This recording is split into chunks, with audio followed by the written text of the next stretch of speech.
beberapa hari ini tidak minum lagi karena udah habis.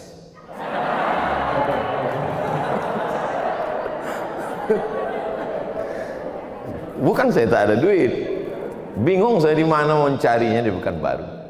Tapi insya Allah tabarakallah. Jadi saya sebetulnya datang ini mau minta maaf Mas Ipu bahwa yang banyak itu tak saya minum. Udah sakit baru saya minum. Jadi saya sarankan kepada kita jangan menunggu sakit. Nah, minumlah. Nah, jadi video ini boleh dipotong.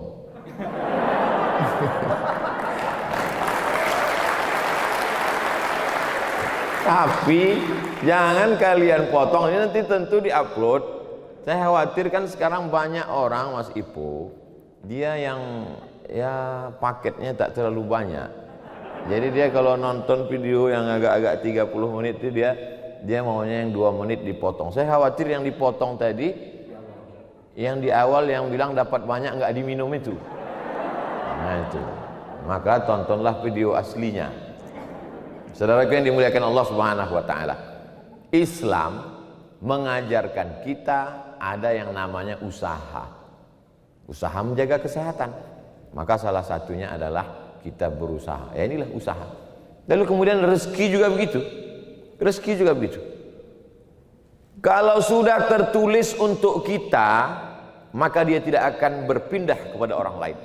Nenek moyang kita sebelum Islam datang pun berkeyakinan demikian. Ada pepatah orang Melayu, rezeki musang tak akan mungkin ditangkap harimau. Kalaulah rezeki musang ditangkap harimau, musang itu sudah punah, sama dengan dinosaurus. Namanya musang saurus. Sudah tak ada lagi di dunia. Tapi buktinya musang hidup, kucing hutan hidup, harimau hidup, singa pun hidup. Karena rezekinya sudah dijamin masing-masing. Tapi buah yang matang tidak akan mungkin jatuh kalau tidak kita jolok. Dan andai pun jatuh tak akan mungkin bisa kita dapat kalau tidak kita tangkap. Dan yang sudah di depan mata pun tidak akan mungkin masuk ke mulut kita kalau tidak kita pakai kudrat dan iradat. Kudrat kemampuan, iradat kehendak, keinginan. Keinginan, ada keinginan tapi tidak ada kemampuan, tidak jadi. Ada kemampuan tapi tidak ada keinginan, tak juga jadi.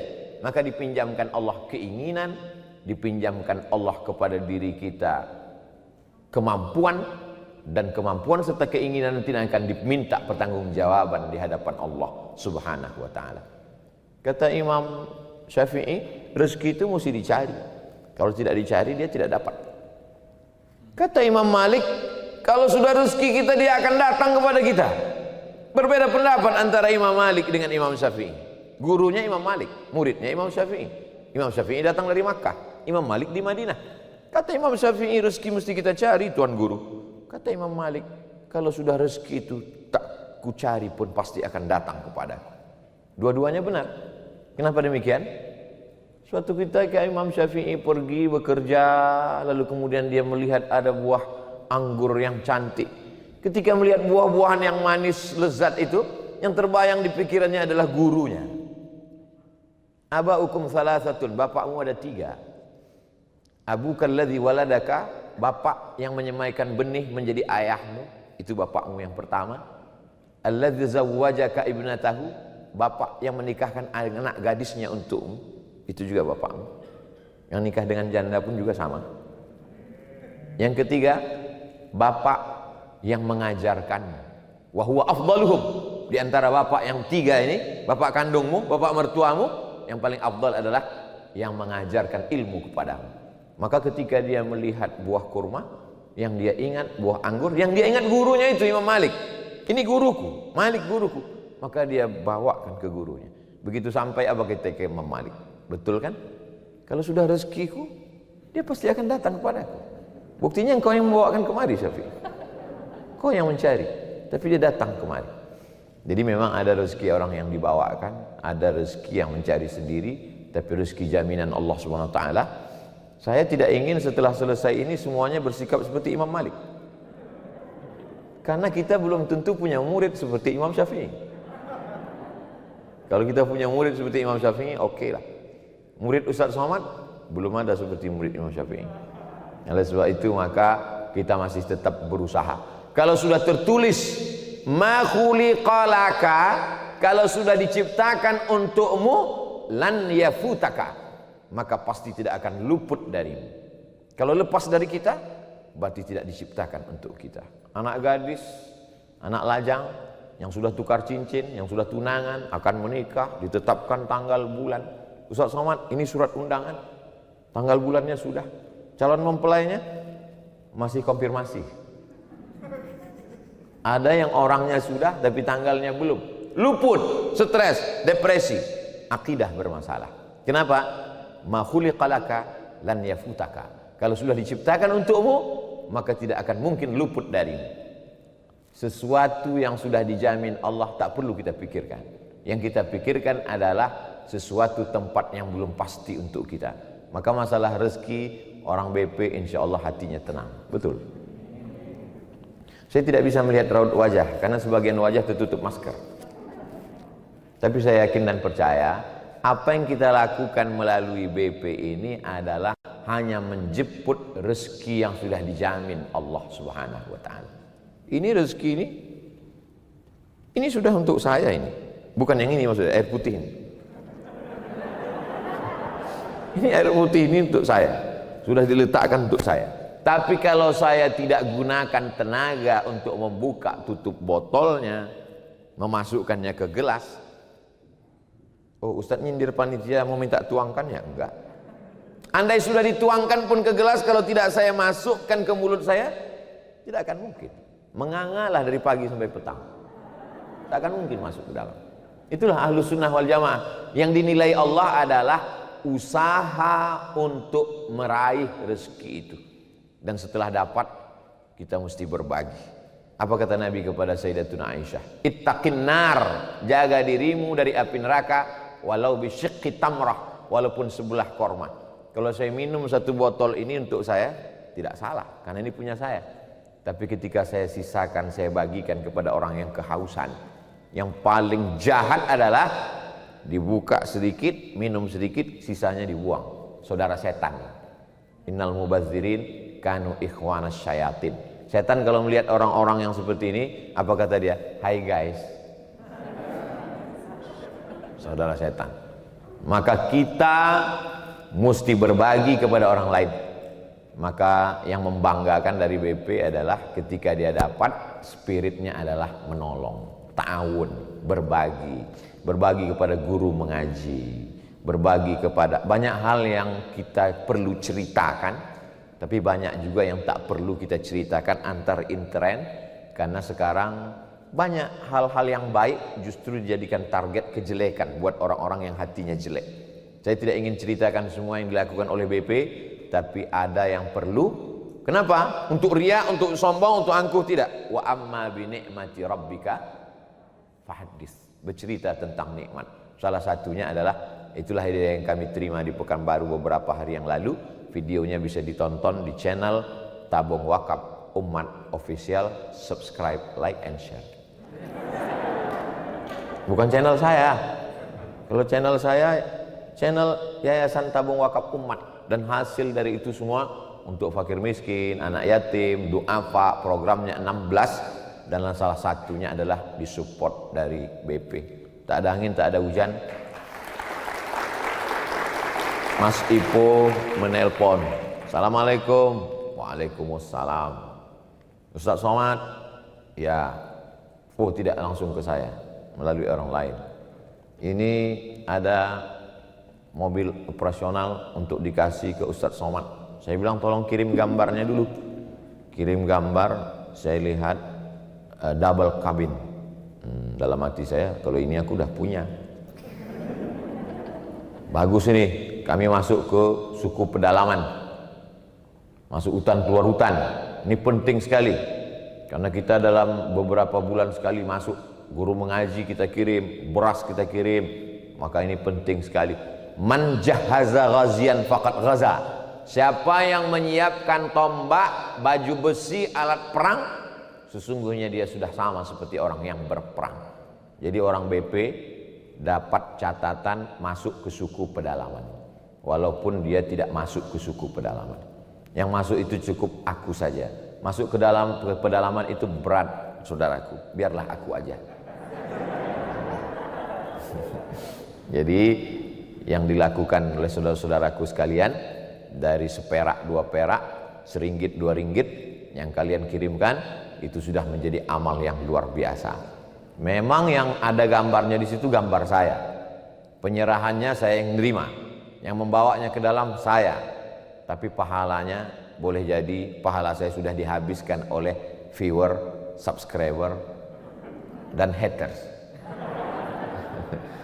Adapun saudara-saudaraku diam, kalian hanya sembunyi saja di balik layar, kalian diam saja, tapi dalam diam itu kalian terus mentransfer.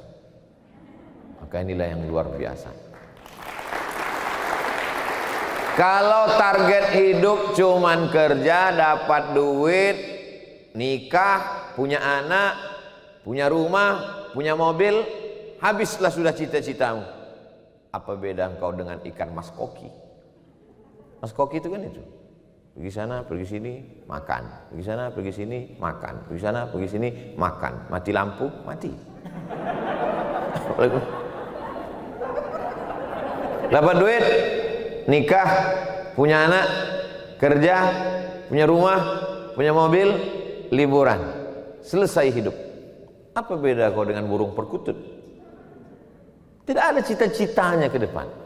Maka mesti punya cita-cita yang luar biasa ke depan. Saya tak tahu entah apa sebetulnya cita-cita BP ini. Yang jelas dikirimnya saya gelas, gambar saya. Kirimnya mobil, gambar saya. Dan itu dibuatkan gambar saya di depan. Tapi saya berharap mudah-mudahan kerjasama kita ini dalam amal-amal kebaikan yang lebih besar. Saya mau BP punya sekolah tahfiz Quran gratis.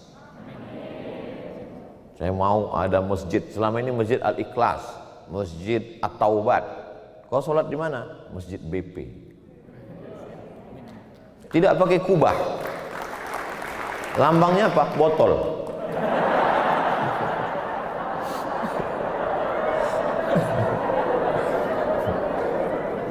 Keran airnya tidak mengalir, tetes, macam tetes BP itu. Semua mesti berawal dari mimpi. Ada Masjid Al-Ikhlas, ada Masjid At-Taubat, ada Masjid At-Taqwa. Tapi masjid ini namanya lain. Masjidnya daripada makan siang. Masjid kok namanya daripada makan siang? Ternyata orang ini tidak kaya, tapi uang makan siangnya dia tabung. Dia buat satu tabungan, tabung. Setiap mau makan siang, tabung. Dia tidak makan siang. Sampai bangun masjid. Akhirnya masjid itu dibangun masjid daripada makan siang. Ada di antara saudaraku yang punya niat ingin punya motor gede, bangganya luar biasa itu kalau pakai motor gede di tengah orang pakai motor kecil. Suara motor orang kecil tiba-tiba dia, apalagi kalau ada orang di samping itu kaget, terkejut sampai jatuh, luar biasa. Itu luar biasa. Apalagi kalau ada mak-mak sampai keluar klaksonnya. Kan itu bangganya luar biasa. Tapi kemudian dia hilangkan keinginan itu, dia buat masjid. Nama masjidnya apa? Daripada motor gede. Ada masjidnya sudah di Padang, samping pantai, masjid besar. Dijualnya motor gedenya, bangun masjid. Tapi tidak dia buat nama masjid, nama itu. Tapi motivasi orang sudah ada. Saya berharap kawan-kawan sudah mulai mindsetnya tidak lagi materi, main otak, settingan otaknya ada target, ada arah ke depan. Itulah yang membuat dia semangat terus. Karena kalau tidak, kalaulah hidup kita ini hanya untuk mencari materi, lalu apa beda kita dengan Qarun? Qarun itu apa kata dia? Kharaja ala qaumihi bizinatihi. Dia kalau keluar menjumpai orang-orang yang ada di sekitarnya, bizinatihi, dengan membawa segala macam perhiasannya. Ketika dia keluar dengan perhiasannya yang pernak-pernik segala macam itu, lalu mereka pun berbisik-bisik, ya laitalana mislama utiya Qarun, ya laitalana mislama utiya Qarun. Andai kita punya seperti punya Qarun. Makin dia terdengar suara itu, makin bangga mendongak. Jadi kalau ada di antara kita yang suka keluar bawa perhiasan dan mendengar orang berbisik, besar sekali rantainya, darah tinggi kuman. Oh itu luar biasa. Itu keturunan Korun. Jangan-jangan namanya bin Korun. Maka ini apa beda kita dengan Korun? Yang membedakan kita dengan mereka, sama-sama cari uang, sama-sama bisnis, sama-sama berusaha. Yang membedakan adalah targetnya. Target ke depan bangun masjid, amin. TK Quran, amin. SD Quran, amin. SMP Quran, amin. SMA Quran, amin.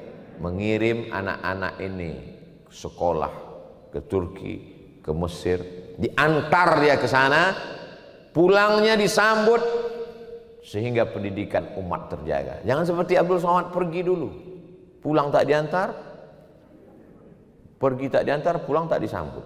Tapi bukan berarti saya ustadz hantu. Saya pergi aja sendiri, pulang aja sendiri. Akhirnya Allah Ta'ala mempertemukan kita. Saya hanya ingin mengatakan bahwa silakanlah kau menjadi bisnismen yang kaya raya, tapi ada yang ditinggalkan untuk umat, untuk bangsa. Ini bangsa kita ini sekarang sedang sakit. Sakitnya dari mulai ujung rambut sampai ujung kaki. Dan semua orang yang datang menjenguk, mengkomentari orang yang sakit ini, membuat orang sakit ini semakin parah. Yang satu mengkomentari ujung kakinya, waduh, kalau kayak gini kelihatannya nampaknya nggak sampai Jumat depan udah gul. Komen-komen orang yang datang ini membuat dia semakin terpuruk, mentalnya semakin jatuh, imunnya semakin lemah, akhirnya dia pun semakin parah dalam penyakitnya. Begitulah keadaan kita sekarang. Mati lampu, gelap. Saking gelapnya tidak ada lagi yang tahu bagaimana cara menerangi. Kenapa semua menyalahkan kegelapan? Kenapa tidak ada yang satu yang menyalakan lilin, yang satu menyalakan mancis, yang satu menyalakan api untuk membuat kita terang benderang? Di tengah kegelapan ini alhamdulillah ada secercah cahaya. Cahaya itu datang dari BP insyaallah. Siapa yang paling kuat tepuk tangannya, itu yang paling kuat program-program kemanusiaannya ke depan.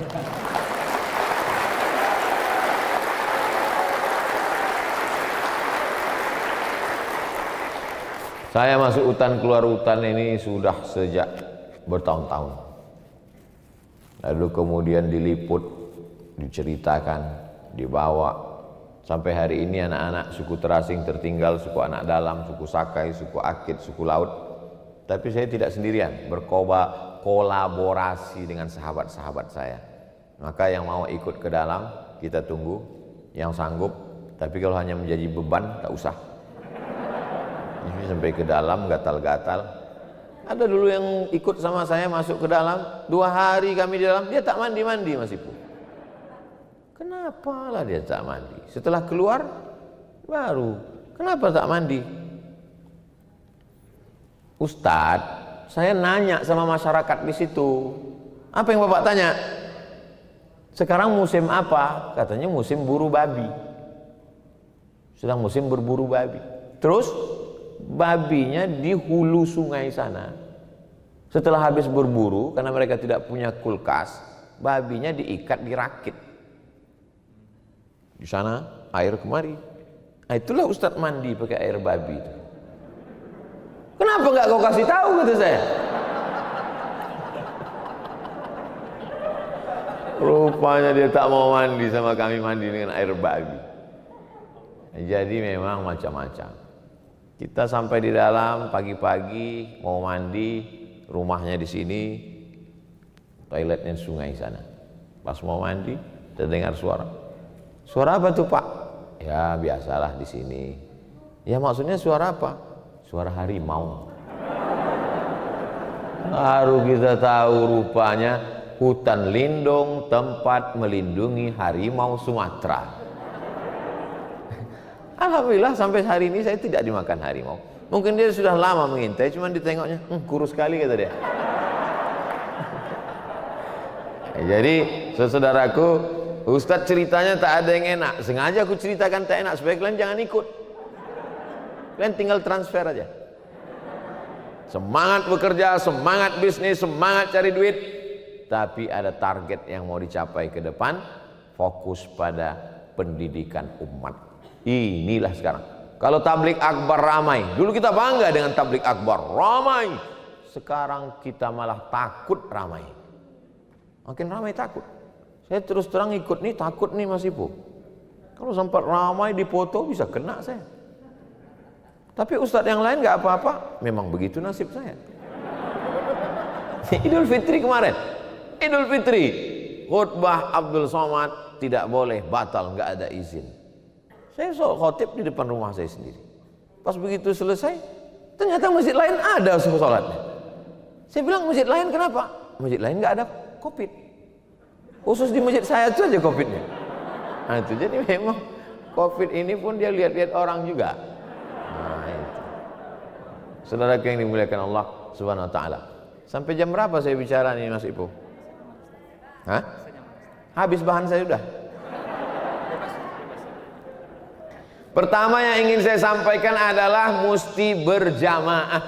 Selalu dipahami berjamaah ini komunitas, majelis taklim, majelis sholawatan. Betul. Tapi BP juga dianggap sebagai sebuah jamaah.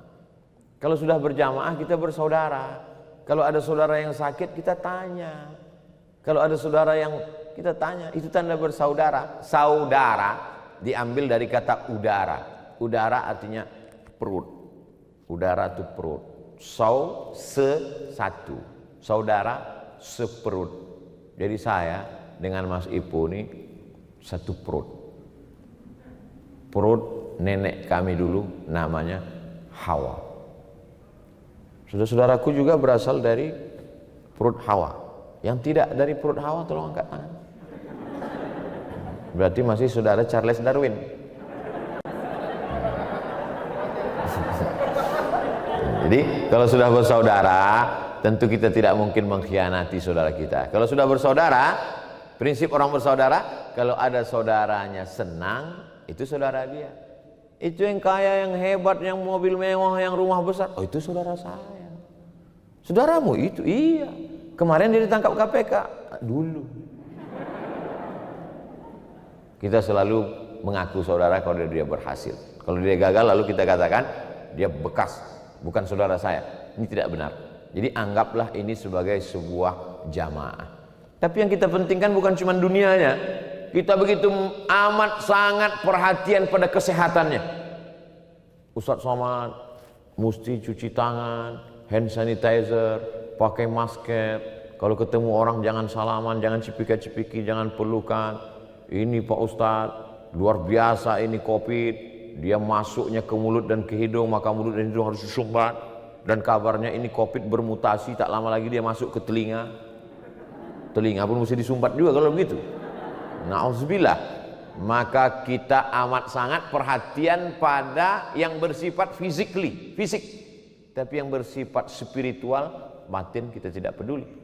Maka kelebihan Islam ini adalah kepedulian yang bersifat spiritual. Kalau kita berada di tepi jalan, tiba-tiba ada kawan yang mau menyeberang. Ada orang yang mau nyeberang jalan, kita tidak kenal dengan dia. Sama-sama tegak berdiri, mau nyeberang jalan. Mungkin dia lalai, mungkin dia linglung. Ada truk besar yang bus. Maka kita spontan menarik tangan dia, menyelamatkan dia. Karena kita takut dia kecelakaan, dia mati, ditabrak, pecah kepalanya. Tapi ketika ada orang yang buat dosa, buat maksiat, kita cuek aja.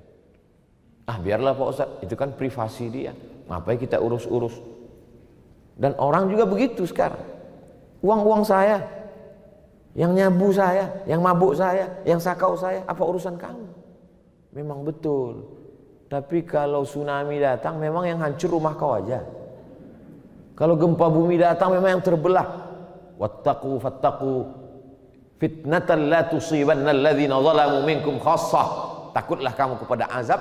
Kalau dia datang, dia tidak menimpa yang jahat saja, yang baik-baik pun juga kena. Angin puting beliung kalau dia datang, dia berputar, twister, semua dia gulung. Dia tidak akan berhenti. Oh ini rumah Ustadz Somad, cari yang lain lah. Pas dia mau dekat, oh ini BP, yang lain lah. Enggak, semua dia hancur, dia hantam. Maka ini prinsip berjamaah. Prinsip jamaah ini mesti kita jaga. Berjamaah di dunia, bertetangga di surga insya Allah. Saya ingin bertetangga dekat dengan Mas Ipo di surga. Begitu sahabat-sahabat BP ini masuk ke dalam surga, Heran mereka. Pas masuk surga ditengoknya, mana Ustadz Somad yang dulu ngajak-ngajak ke surga? Kok dia nggak ada? Tanya sama malaikat, malaikat Ustadz Somad di mana? Kata malaikat, dia di VVIP. Amin kan lah? Itu maksud saya ceritanya. Begitu cara mengaminkan. Itu namanya trik amin. Dan itu dilakukan sahabat Nabi. Ketika Nabi datang bertamu ke rumah seorang sahabat, Assalamualaikum. Dia diam. Assalamualaikum. Dia diam. Assalamualaikum. Salam itu cuma 3 kali. Idza sta'zana ahadukum salasan, kalau kamu mengucapkan salam 3 kali, falam yu'zan, tidak diizinkan masuk, falyarji, pulanglah. Salam 3 kali tidak diizinkan, salam 3 kali tidak dibukakan pintu, pulanglah. Setelah 3 kali, baru dia jawab dari dalam, Waalaikumsalam. Dibukakan pintu, kata Nabi, berarti dari tadi kamu ada di balik pintu nih. Iya ya Rasulullah. Kenapa kau tidak bukakan langsung? Aku mau dapat salam 3 kali. Mau dapat doa dari Nabi 3 kali. Tolong ini jangan diamalkan. Nanti saya datang, Assalamualaikum. Begitu cara mereka untuk dapat 3 kali. Assalamualaikum warahmatullahi wabarakatuh. Selamat untukmu, selamat hartamu, selamat bisnismu, selamat duniamu, selamat akhiratmu. Warahmatullah, Allah mencurahkan rahmat untukmu. Wabarakatuh, berkah rezekimu, berkah anakmu, berkah keluargamu, berkah negerimu, berkah hidupmu, berkah matimu. 3 dalam satu hembusan nafas. 3 kali double dia dapatkan. Dan tak dapat pada orang lain. Tapi cara itu tidak semua sahabat Nabi melakukan itu. Itu dia lakukan. Maka kita juga berjamaah ini ada satu hal yang kita lakukan. Bagaimana kita mendapatkan barokah. Kata Nabi, yadullah ma'al jamaah. Pertolongan Allah itu akan turun bersama jamaah. Sulit untuk istiqamah kalau tidak berjamaah. Wa minal isnaini ab'adu. Kalau kamu berdua, setan mulai menjauh. Yadullah ma'al jamaah. Pertolongan Allah akan turun ma'al jamaah. Alaikum bil jamaah, iyyakum wal furqah. Hendaklah kamu berjamaah, jangan sampai kamu memisahkan diri dari jamaah. Segerombolan kambing menyeberang sungai, tapi kemudian ada satu kambing yang memisahkan diri dari jamaah, mengendap-endap pergi ke tepian sungai untuk minum seteguk 2 teguk. Disitulah dia akan ditangkap predator. Kata Nabi, al-ghanam al-qasiyah, kambing yang memisahkan diri dari jamaah, itulah yang akan diterkam oleh singa, diterkam oleh hiena, diterkam oleh predator, diterkam oleh macan tutul, diterkam oleh buaya. Ustaz dapat cerita ini dari mana? Nonton Flora dan Fauna. Tonton binatang-binatang yang di televisi itu. Kita mengambil pelajaran. Man salaka tariqan, siapa yang melewati suatu jalan, yaltamisu fihi ilman, di jalan itu dia dapat ilmu. Sahalallahu lahu bihi tariqan ilal jannah. Alam terkembang menjadi guru. Begitu kata orang Minangkabau. Berguru tidak hanya kepada buya, kiai, alim ulama. Alam terkembang menjadi guru. Segerombolan bison, kambing, kerbau, hutan akan diterkam oleh serigala. Maka jangan memisahkan diri dari jamaah. Hidup kita ini 3. Pertama, hidup di tempat tinggal. Yang kedua, hidup di tempat bekerja. Yang ketiga, hidup di alam maya.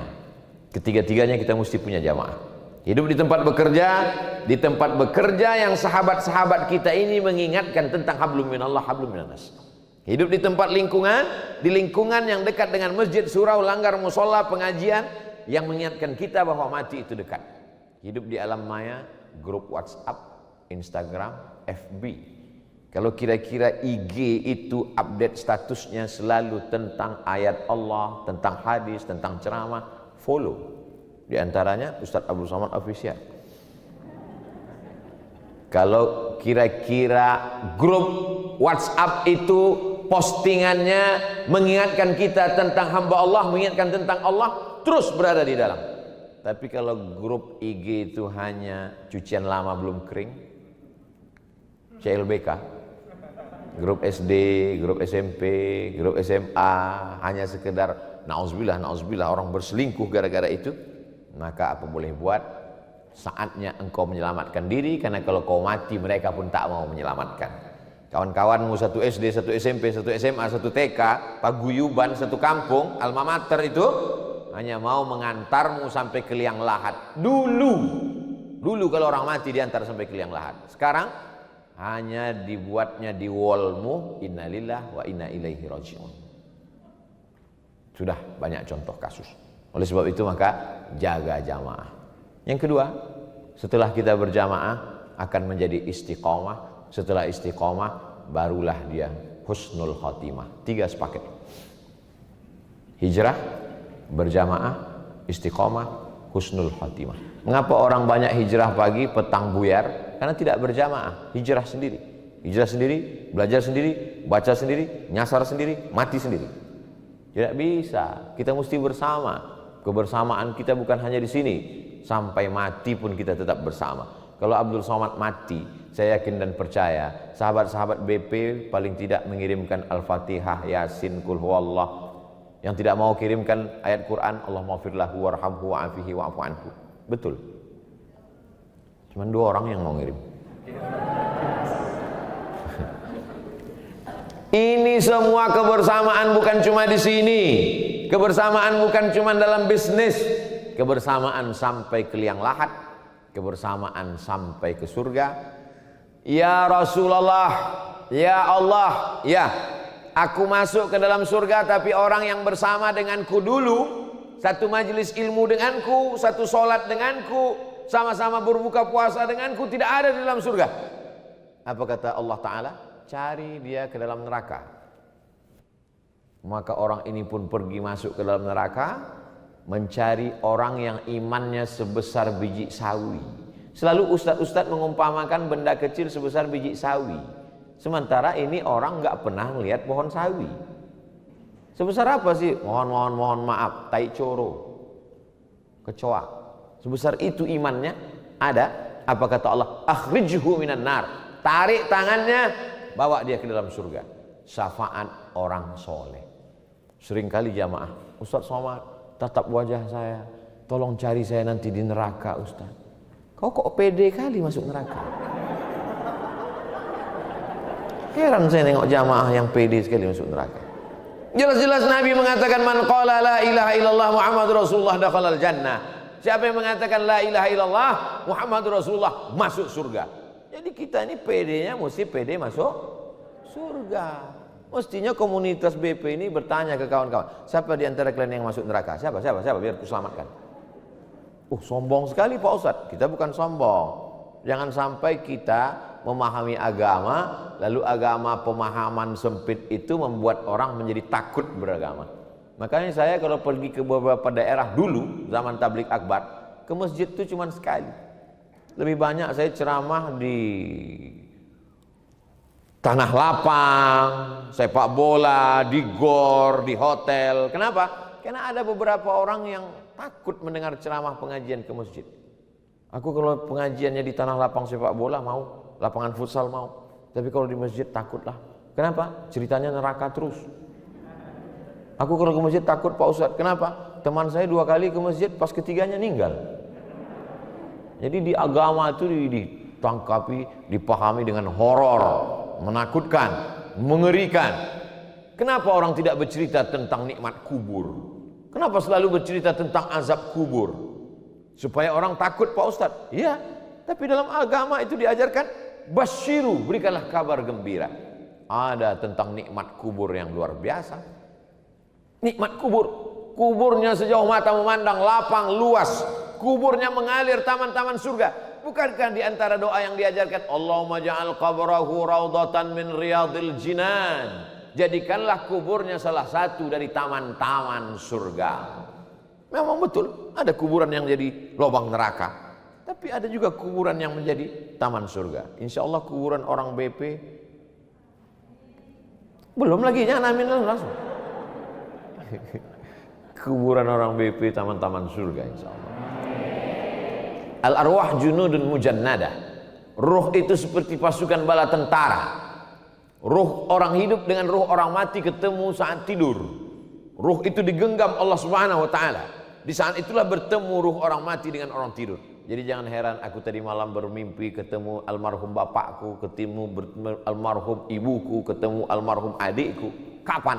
Ketika sedang tidur, ruh digenggam Allah. Lalu kemudian orang yang hidup, ruhnya ditiupkan lagi. Ketika ditiupkan itu dia berkata, alhamdulillahilladzi ahyana ba'dama amatana wa ilaihin nusyur. Ada orang yang ruhnya ketemu dengan ruh Nabi Muhammad SAW. Itu yang dikatakan Nabi, man ra'ani fil manami faqad ra'ani. Siapa yang melihat aku dalam tidurnya, sungguh dia sudah melihat aku. Kenapa? Ruh almar'u ma'aman ahab.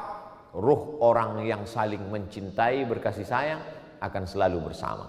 Ada seorang sahabat di Sudan. Dari Pekanbaru ke Jakarta, dari Jakarta ke Sudan, di atas Mesir, Saudi Arabia, Mesir, Sudan, Afrika.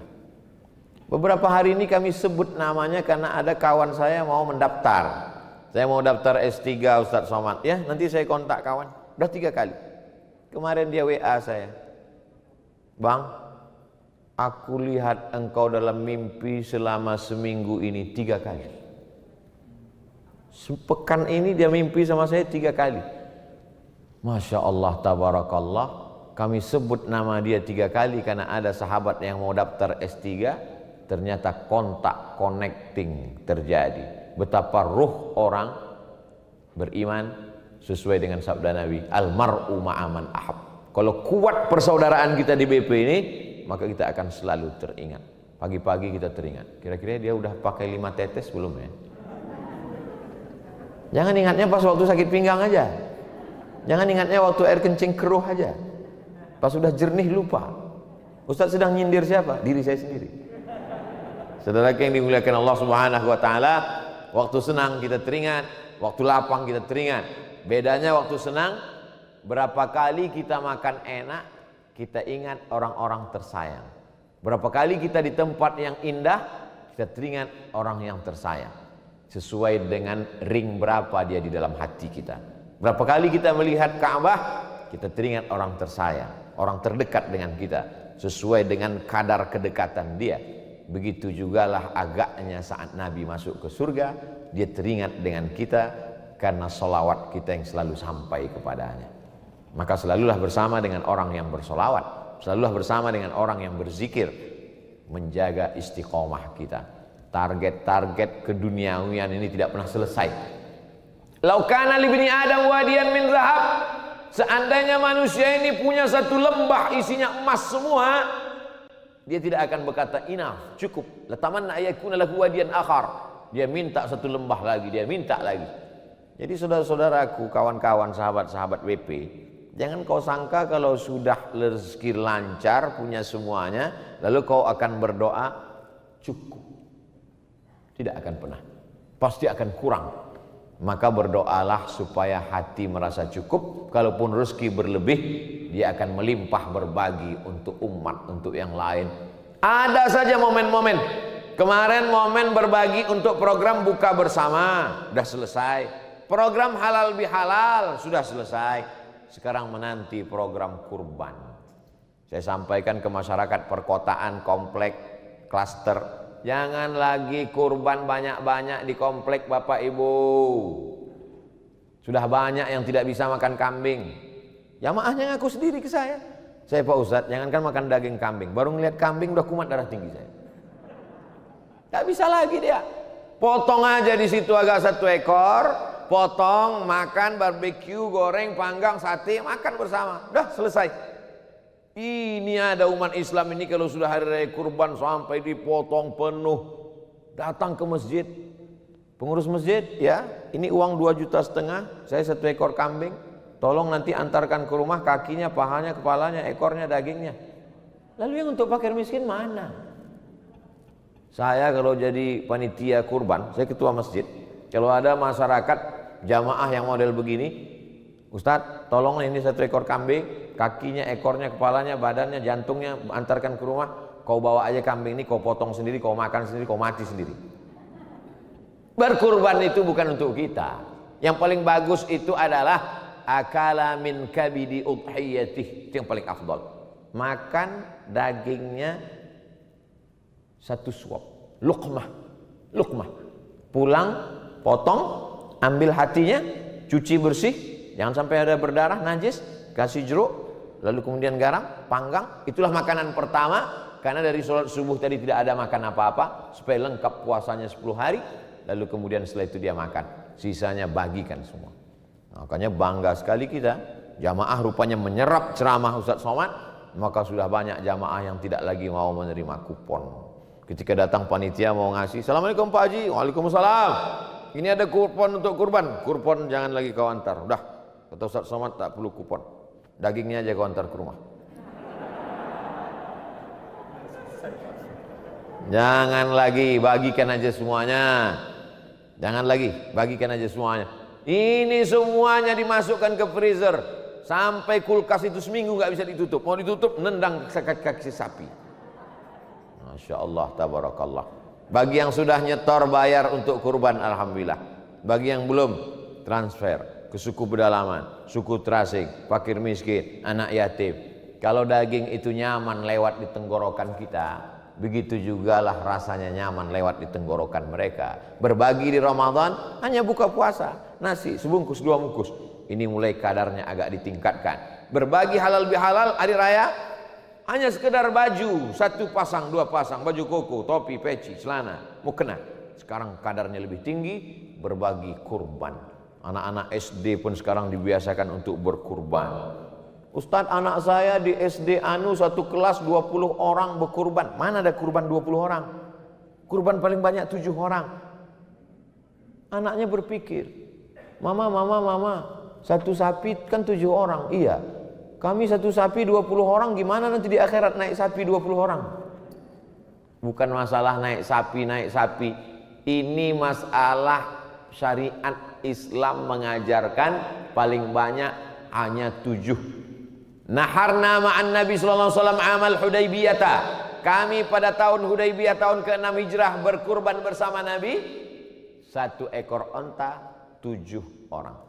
Adapun sekolah-sekolah mungkin anak ibu yang disuruh iuran wali kelasnya 1 orang 100.000, di situ ada 25 orang lalu terkumpul 2,5 juta, dibelikan ke 1 ekor kambing. Maka sesungguhnya itu mendidik anak-anak untuk nyumbang, tapi syariatnya 1 kambing 1 orang.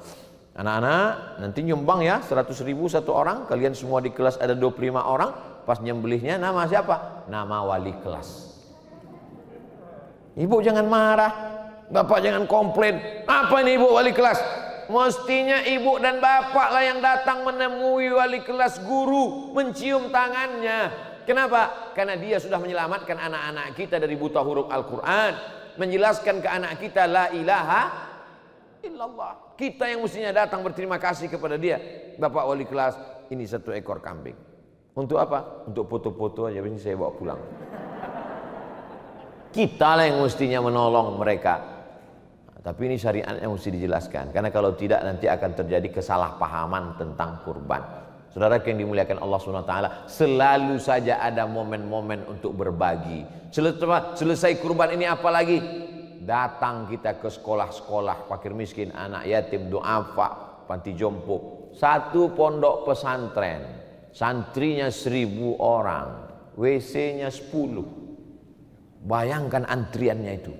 Maka datanglah orang BP menyumbangkan WC, toilet, kamar mandi, maka mengalirlah pahalanya. Saya nggak mau nyumbang toilet Pak Ustadz. Kenapa? Karena ada Ustadz yang ceramah mengatakan man bana masjidan, siapa yang bangun masjid maka dia nanti akan dapat masjid, rumah megah di surga. Terus saya nggak mau cuma dapat WC Pak Ustadz. Logika berpikirnya tidak seperti itu.